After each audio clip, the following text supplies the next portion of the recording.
इस वीडियो को ध्यान से देखना, मैं आपको समझाऊंगा कि रशिया सैंक्शन एक्ट क्या है और वो कैसे हमें इम्पैक्ट करता है। ध्यान से सुनना, क्योंकि हो सकता है लास्ट तक जाते जाते आपका नजरिया चेंज हो जाए कि ये पॉजिटिव था हमारे लिए, नेगेटिव था। देखो, ट्रंप ने अभी अभी रशिया सैंक्शन एक्ट 2026 को इंट्रोड्यूस किया है। इसका मतलब है कि एज अ प्रेसिडेंट ट्रंप किसी भी कंट्री पे जो भी रशियन चीप ऑयल को बाय कर रही है, चाहे वो ऑयल हो या यूरेनियम हो, उस पर 500% जैसा हैवी टैरिफ लगा सकते हैं। इस बिल के मेनली 3 टारगेट हैं: इंडिया, चाइना और ब्राजील, क्योंकि यही सबसे ज्यादा बाय कर रहे हैं और ये ब्रिक्स का पार्ट है। तो ट्रंप बेसिकली ब्रिक्स को टारगेट कर रहा है। अब आपके दिमाग में आएगा कि ये हमें कितना इंपैक्ट करेगा, वो बताओ। तो मैं आपको क्लियरली फैक्ट्स बताता हूँ, फैक्ट्स को समझना, उसके बाद में खुद ही डिसाइड कर लेना। 2025 में अगस्त में यूएस ने इंडिया पर 25% का टैरिफ लगाया था और उसके साथ में 25% और लगा दिया। टोटल 50% टैरिफ हो गया इंडिया पे अगस्त में। अब इसने क्या किया ना कि हमारे एक्सपोर्ट को एकदम से बंद नहीं किया, लेकिन 1 महीने बाद हमारे जो एक्सपोर्ट्स है ना वो नेगेटिव इंपैक्ट में आ गए। हमारा जो टोटल इंपोर्ट था ना वो 8 से 10% नेगेटिव हो गया ईयर ऑन ईयर। और ये काफी ज्यादा डिप्रेसिंग था। ये पहला महीना था जिसमें नेगेटिव मंथ हमारे जो एक्सपोर्ट्स हैं वो बढ़े हैं, नेगेटिव ग्रोथ हुई है 2025 पर्टिकुलरली। बिफोर टैरिफ्स की अगर बात करें तो एक्सपोर्ट्स हमारे बहुत ही स्ट्रॉन्ग मोमेंटम से बढ़ रहे थे यूएसए की तरफ, और मार्च में तो ये पीक पे पहुंच गया था। टोटल 47.9% इंक्रीज था ईयर ऑन ईयर। इतना काफी आपको समझाने के लिए, पर्सपेक्टिव देने के लिए कि हमारे ऊपर 500% टैरिफ कितना गंदा प्रभाव कर सकता है, कितना गंदा होगा हमारे एक्सपोर्ट्स के लिए। मैं आपको एक चीज समझाता हूँ कि यूएस को ना हम किसी भी चीज में ट्रस्ट नहीं कर सकते, किसी भी सेंस में, क्योंकि यूएस क्या है ना, पर्टिकुलरली कुछ सेक्टर्स जो उसके लिए बहुत ही ज्यादा यूजफुल हैं और वो चीजें हैं वो दूसरे कंट्रीज से ऑल्टरनेटिवली परचेज नहीं कर सकता, जैसे फार्मास्यूटिकल्स और कुछ इलेक्ट्रॉनिक इक्विपमेंट्स।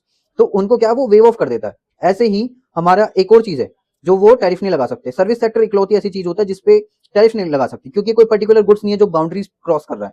ये बस एक सर्विस है, इस पे हम टैरिफ नहीं लगा पाएंगे। तो हमारा जो सर्विस सेक्टर है ना वो 50% टैरिफ से पहले भी बाहर था, और अगर 500% टैरिफ लग जाएगा तो भी बाहर ही रहेगा इतने। तो हमने 2025 में ऑलमोस्ट अक्टूबर तक $88 बिलियन का सेल किया है एज गुड्स, और हमारी जो सर्विसेज हैं वो आती है $42 बिलियन पे। यानी $88 बिलियन हमारा गुड्स का एक्सपोर्ट है और हमारी सर्विस एक्सपोर्ट्स अराउंड $42 बिलियन है।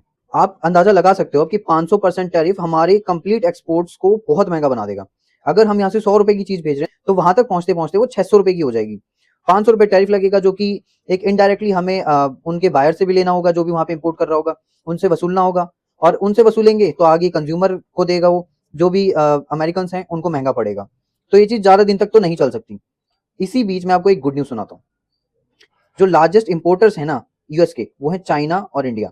Largest in sense China number 3 पे आता है और इंडिया नंबर 7 पे आता है। मतलब कि जो टोटल यूएस इंपोर्ट करता है ना 100%, उसका 13-14% सिर्फ चाइना से आता है और 2-3% इंडिया से आता है। टोटल मिला के ये दोनों कंट्रीज 16 से 17% का कंट्रीब्यूशन करती हैं यूएस के इंपोर्ट्स में, जो कि बहुत बड़ा अमाउंट है। और ये एकदम से रिजेक्ट नहीं कर सकते हमारे गुड्स को, मतलब ऑल्टरनेटिवली ये सोच सकते हैं, बट उसमें बहुत टाइम लगेगा और इनके लिए बहुत मुश्किल हो जाएगा प्राइसेस को कंट्रोल करना।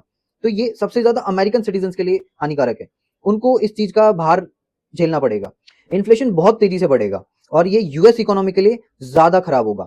हमारे लिए तो है ही खराब, मतलब हमारे ऊपर अगर 500% टैरिफ लग जाता है तो चाइना और इंडिया के एक्सपोर्ट्स तो गिरेंगे गिरेंगे, बहुत गंदी तरीके से गिरेंगे।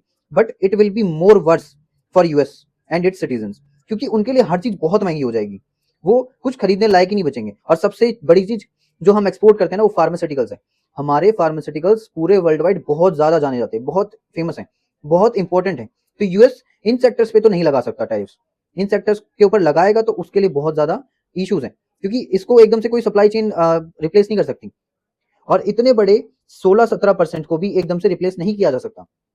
इसमें उनको कम से कम 1 साल 2 साल लगेगा कंप्लीटली हमको रिप्लेस करने में। तब तक उनको 500% टैरिफ के साथ में खरीदना होगा, और तब तक हम लोग भी प्रिपेयर हो चुके होंगे कंप्लीटली, और अपना जो एक्सपोर्ट्स हैं उसको शिफ्ट कर चुके होंगे ऑल्टरनेटिव कंट्रीज तक। मतलब हम ऑल्टरनेटिव तब तक ढूंढ लेंगे। तो शॉर्ट टर्म में it could hurt India, but हम लोग पहले से प्रिपेयर्ड हैं इस एक्सट्रीम फॉल बैक के लिए, क्योंकि हमने ट्रंप को 200-250% टैरिफ लगाते हुए देखा है चाइना पे। तो हमें पहले से पता था कि हम कोई अलग नहीं है, हम पे भी लग सकता है। इसीलिए मैं आपको कह रहा हूँ पैनिक मत करो, मार्केट्स को पैनिक नहीं करना चाहिए इस टाइम पे।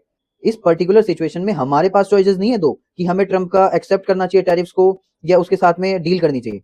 ये उनके लिए भी उतना ही इंपॉर्टेंट है, सिर्फ हमारे लिए नहीं है। तो पैनिक मत करो, पैनिक सेलिंग मत करो, बाइंग करो। इस टाइम पे बहुत अच्छी अच्छी अपॉर्चुनिटीज मिल रही हैं, लॉन्ग टर्म में बहुत फायदेमंद होंगी। तो मार्केट में सेलिंग कम करो, बाइंग करो। ऐसी और वीडियोस देखने के लिए फॉलो करना मत भूलना, और अगर आपको अच्छी लगी तो भाई प्लीज एक कमेंट जरूर कर देना। Thank you for watching.